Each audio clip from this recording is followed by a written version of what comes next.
Hai kawan UBD, ini adalah konten baru UBD namanya Main Bareng. Bersama aku, Rafaela. Hari ini kita bakal main bareng ke lab komputer bersama salah satu koko Aslab. Yuk!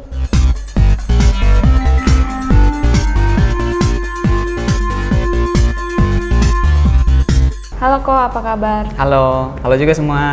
Nah, kawan UBD, hari ini kita main bareng bersama Ko Arya. Ko, boleh diperkenalkan dulu ke kawan UBD? Halo kawan UBD, nama saya Arya. Saya mahasiswa Fakultas Sains dan Teknologi jurusan Teknik Informatika. Ko, BTW kita lagi di lab apa nih? Oh, sekarang kita lagi di Lab 01 FT.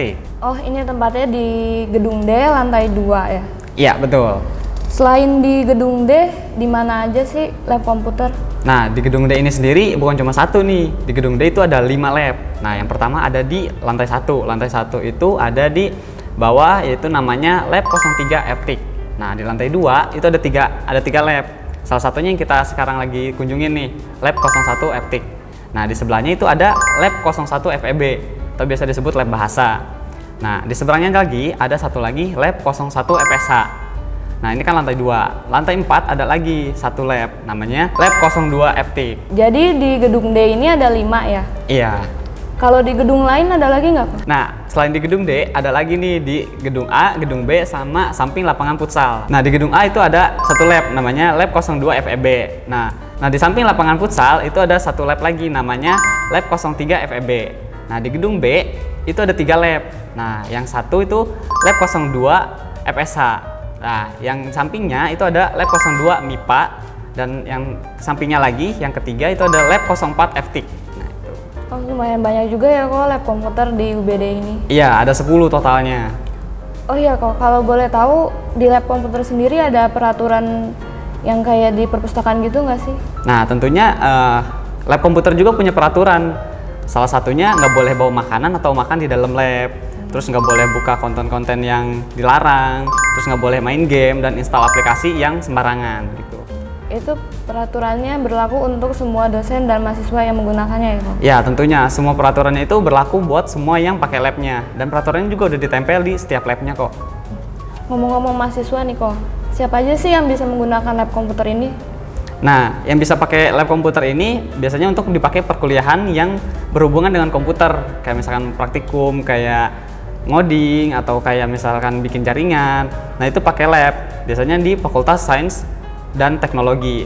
Nah, Fakultas Bisnis sama Fakultas Sosial dan Humaniora juga bisa pakai, misalkan kayak bahasa Inggris atau pakai Microsoft Excel dan lain sebagainya, itu juga bisa gitu. Oh, kalau misalkan mahasiswanya tidak ada mata kuliah, bisa menggunakan lab komputer ini? Nah, selain buat mata kuliah juga, biasanya lab dipakai buat kayak webinar, workshop, pelatihan. Nah, itu workshop pelatihan yang pakai komputer, itu biasanya pakai lab komputer juga gitu. Tapi kalau misalkan nih, mahasiswanya tidak ada kegiatan dan mata kuliah, itu boleh pakai lab komputer ini? Nah, untuk mahasiswa yang mau pakai lab, misalkan nih, teman-teman yang mau pakai lab, itu kalian bisa dulu minta surat rekomendasi ke dekan atau ke kaprodi kalian untuk pemakaian labnya, dengan tujuan yang jelas supaya kita masing-masing kita tahu nih untuk apa penggunaan labnya, dan juga berapa orang dan kapan. Nah, itu bisa kita siapin juga gitu. Lengkap ya kawan UBD informasi tentang lab komputernya. Sekarang aku mau tanya nih Kok tentang Aslab.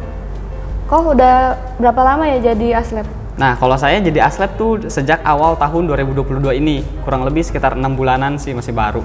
Tapi senior-senior di sini juga asik-asik, semua pada ngajarin, kita saling sharing, jadi kita tahu banyak juga. Aslab itu harus mahasiswa ya Kok? Ya, tentunya Aslab itu harus mahasiswa, khususnya dari Fakultas Sains dan Teknologi. Jadi kalau misalkan mahasiswa lain yang selain FST itu ada kriterianya nggak? Nah, kriterianya biasanya kita ada 3 nih yang dasar.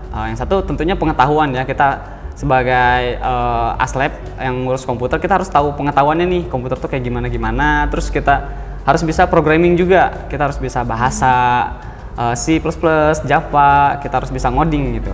Terus kita salah satunya juga yang sering itu di troubleshooting, jadi kita harus bisa nih kalau misalkan komputer kita yang di lab ada masalah, kayak misalkan PC-nya nggak nyala, keyboardnya mati, atau misalkan bunyi. Nah, itu kita harus bisa mengatasinya.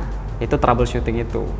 Jadi aslep itu sulit gak sih kok? Pekerjaannya tuh apa aja ya? Nah, jadi aslep itu sebenarnya nggak sulit sih.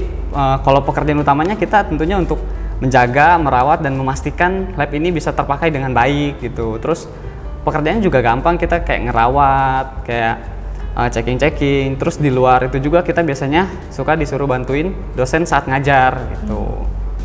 Selama Koko jadi aslep nih, ada nggak sih cerita menarik gitu?